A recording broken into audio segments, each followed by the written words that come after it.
நண்பர்கள் இன்னைக்கு வந்து மாஸ்க் மூவி திரைப்படத்தை பற்றி பார்ப்போம்.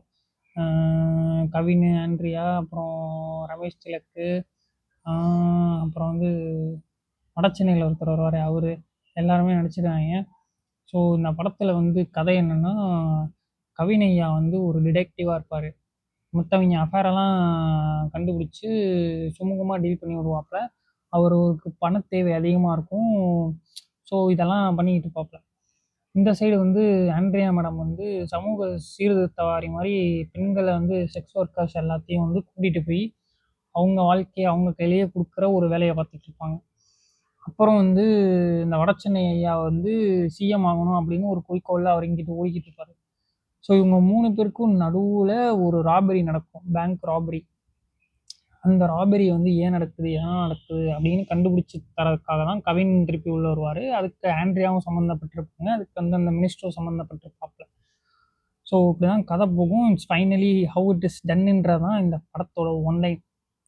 சரி, இப்போ வந்து என் மண்டையில் ஓடுறதெல்லாம் நான் இறக்கவா.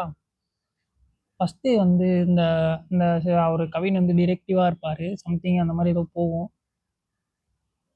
அதை வந்து ஏன் எதுக்கு எதுவும் புரியல. அதில் நிறைய காசு சம்பாதிப்பாப்புல, அது ஓகே, சாட்டிஸ்ஃபைட். பட்டு அவங்க வந்து அந்த அஃபேரை வந்து ஈஸியாக வந்து அவர் படம் பிடிக்கிறாரு. ஸோ அவங்களோட சீக்ரெட்ஸ் எல்லாம் எப்படி கண்டுபிடிக்கிறாரு அப்படின்றத கொஞ்சம் காமிச்சிருந்தாங்கன்னா நமக்கு கொஞ்சம் எக்ஸைட்டிங்காக இருந்திருக்கும். ஏன்னா அவர் நிறைய வீடியோ கலெக்ட் பண்ணுவார், அஃபேரில் இருக்கவங்க வீடியோவா. லிவிங்ஸ்டனுக்கு எக்ஸாம்பிளாக சம்திங் அவர் மாதிரி ஒரு அஃபேர் இருக்க மாதிரி எடுப்பாப்புல. அந்த பொண்ணு ஆக்சுவலாக நல்லாயிருக்கும், அந்த பொண்ணு ஹீரோயினாக போட்டிருக்கான். ஸோ அந்த இதெல்லாம் எப்படி எடுக்கிறாங்கன்றது காமிச்சிருந்தா கொஞ்சம் நல்லா இருந்திருக்கும், எக்ஸைட்டிங்காக இருந்திருக்கும். இவருக்கு வந்து ஸ்ட்ரைட்டாக வீடியோ மட்டும் காமிச்சு நெகோஷியேட் பண்ணுறது மட்டும் காமிக்கிறாங்க.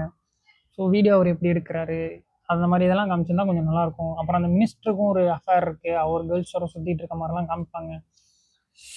நிஜத்தில் அது நடக்காத நண்பர்களே. நீங்கள் வந்து ஒரு கவுன்சிலர்கிட்ட கூட அப்படி நெகோசியேஷனுக்கு போயிடாதீங்க. இந்த மாதிரி நீங்கள் அஃபேரில் இருக்கீங்க, லெட்ஸ் மேக் அ டீல் அப்படின்னு போனீங்கன்னா கழுத்தாம்பட்டியில் அடித்து நம்மளை காலி பண்ணிடுவானுங்க. ஸோ நீங்கள் வந்து ஒரு மினிஸ்டர் லெவலில் போய் அந்த மாதிரி நெகோஷியேட் பண்ணுறீங்கன்னா பண்ணாதீங்க, டேஞ்சர். ஸோ படத்துக்கு விளையாட்டுக்காக அவர் காமிச்சிருக்காங்க. ஸோ அந்த மாதிரிலாம் பண்ணாதீங்க அப்படின்றது என்னோட தாழ்மையான வேண்டுகோள். அப்புறம் இந்த படம் வந்து ஏதோ போகுது, ஓகே அப்படின்ற மாதிரி. அப்பப்போ 2-3 சீன் நல்லா இருக்குது, 2-3 சீன் நல்லா இல்லை, அந்த மாதிரி தான் இருக்குது. அப்புறம் ஆண்ட்ரியாவுக்கு பேக்ரவுண்டில் ஒரு பொண்ணு வந்து லைக் ஆண்ட்ரியாவோட ரைட் ஹேண்ட் மாதிரி ஒரு பொண்ணு வந்து நடிச்சிருக்கோம். அந்த பொண்ணு உண்மையிலுமே வி குட், சூப்பராக நடிச்சிருந்துச்சு. ஏன்னா ஒரு லுக்காகவும் சரி, ஒரு நடிக்கிற மாதிரி தெரில, ரொம்ப அரகண்டாக தான் இருக்கும் அந்த பொண்ணு. ஆனால் அது தெரில, ரொம்ப சட்டிலாக இருந்துச்சு. எப்படி சொல்கிறது, எப்போதுமே ஒரு நல்ல நடிக்கிறான்னு தெரியவே கூடாது, அதான் மேட்ரு. ஸோ அந்த பொண்ணு ஆக்டிங் எனக்கு ரொம்ப பிடிச்சிருந்துச்சி. சார்லி எப்பவும் போல நல்லா தான் பண்ணுவாப்புல, அவரோட நடிப்புக்கு எதுவும் சொல்ல வார்த்தைகள் இல்லை. ஆண்ட்ரியா வந்து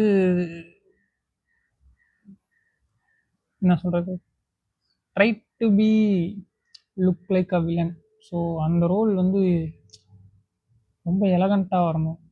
அது ஏன்னு தெரில, எனக்கு வில்லன் ரோல்னால் ரொம்ப பிடிக்கும். அது ரொம்ப கஷ்டப்பட்டு பண்ண மாதிரி இருந்துச்சு எனக்கு.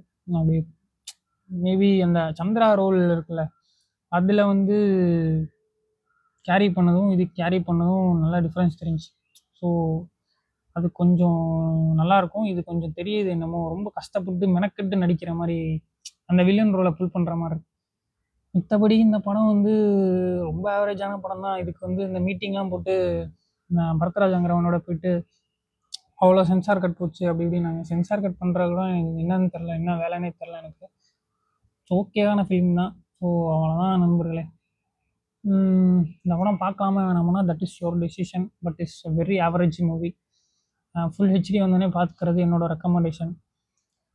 அவ்வளோதான்.